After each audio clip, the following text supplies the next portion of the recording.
Hey everybody, it's Amber for Tune In Tuesday with Hope Healing Our Past Experiences. And I just want to welcome you back again this week where we discuss the tough stuff, answer your questions, and share stories of hope.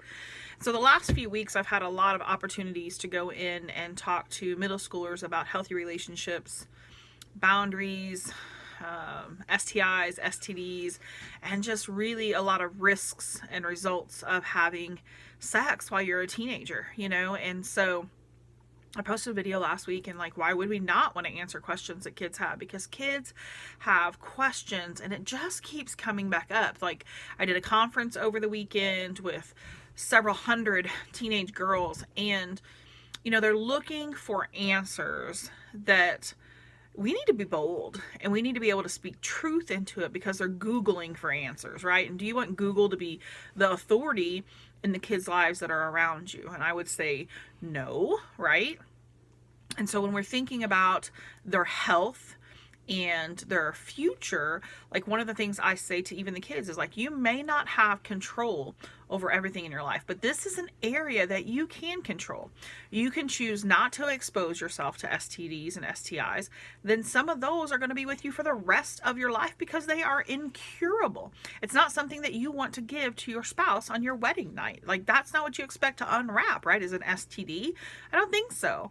And so the other thing is when you put those boundaries in place and you're not taking those risks of getting an STD or an STI or having broken chemical bonds because you've went and had sex with this person or that, you also don't have to worry about the result of getting pregnant, right? It just takes that stress off because if we're not doing those things, that it is impossible to become that way, right?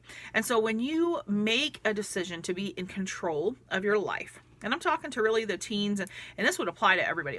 If you're not in a long-term committed relationship like marriage, then don't be out exposing yourself to STDs, STIs. Don't be out having relationships sexually with them because it's going to set you up for a lot of heartache and a lot of baggage for your future relationships, right?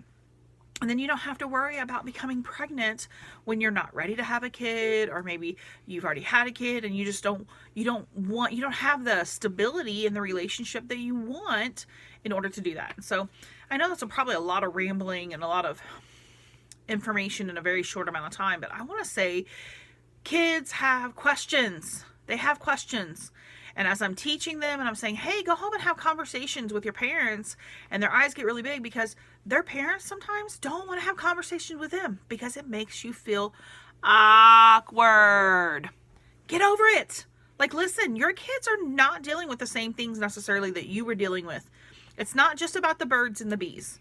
There are so many things that they're exposed to through media and their environment that we live in nowadays. They need to know that you have their back and that you care and that they matter. So take some time, get over your awkwardness, and be willing to answer those questions that kids have. See y'all next week.